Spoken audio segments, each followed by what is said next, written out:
আসসালামু আলাইকুম। আপনারা সবাই কেমন আছেন? আশা করি ভালো আছেন। আমিও ভালো আছি আপনাদের দোয়ায়। তো আজকে আপনাদের মাঝে আরেকটা আমি ব্লগ নিয়ে চলে আসলাম। তো আজকে আমার সকালটা শুরু হয়েছে আন্দাসা নিয়ে, তাই আপনাদের মাঝে শেয়ার করে দিলাম। তো সকালে ঘুম থেকে উঠতে দেরি হয়ে গেছিলো। আমি ঝটপট ঘুম থেকে উঠে গেলাম, কারণ আমাকে অফিসে যেতে হবে, রান্নাবান্না করতে হবে। আর আমার এদিকে আমার বড় আপা আসবে, সেজন্য আমার আপার জন্য আমি আপনাদের দিকে কি বলে জানি না, তবে আমাদের দিকে আন্দাসা বলে এবং তেলপিঠা বলে। আপনাদের দিকে কি বলে এটার নাম অবশ্যই আপনারা কমেন্ট করে জানাবেন।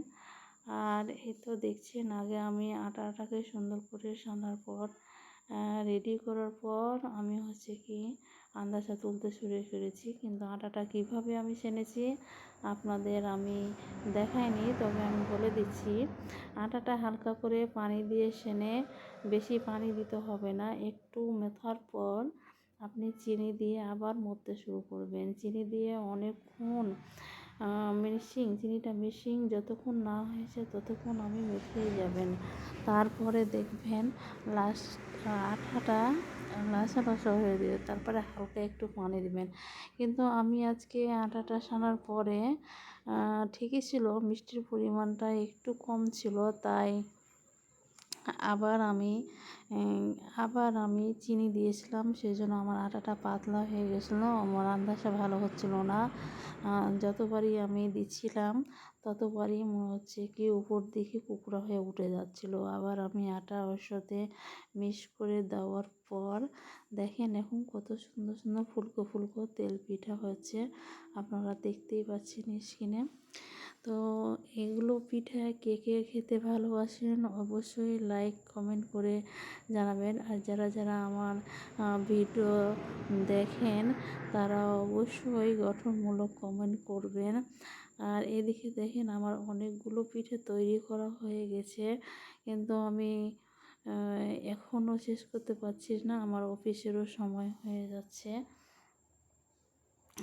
দেখেন আমি এভাবে আপনাদের একটা একটা করে তুলে, পিঠাগুলোর কালারও অসাধারণ সুন্দর হয়েছে। হালকা একটু আছে আমি সেগুলো দিয়েছি, দেখতে পাচ্ছেন।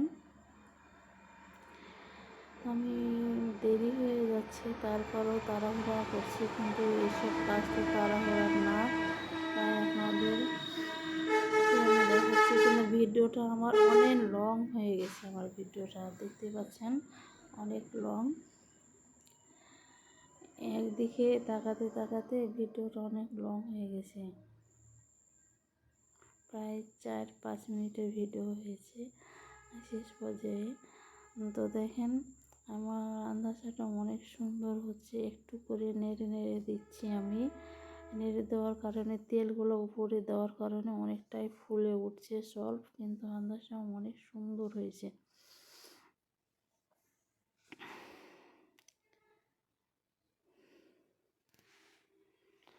দেখেন কত সুন্দর।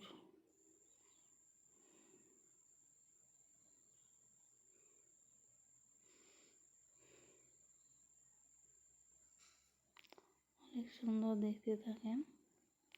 আর আমি অনেকগুলোই আন্দাজা তৈরি করেছিলাম। ভিডিওটি যারা যারা দেখছেন অবশ্যই লাইক কমেন্ট এবং শেয়ার করে দিবেন।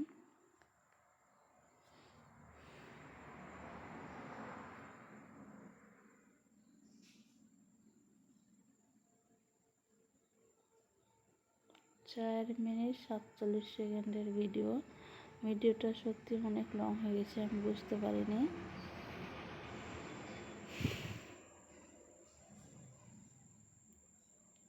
এই যে দেখেন আমি কতগুলো ভিডিও আন্দাজা তৈরি করেছি, দেখতেই পাচ্ছেন।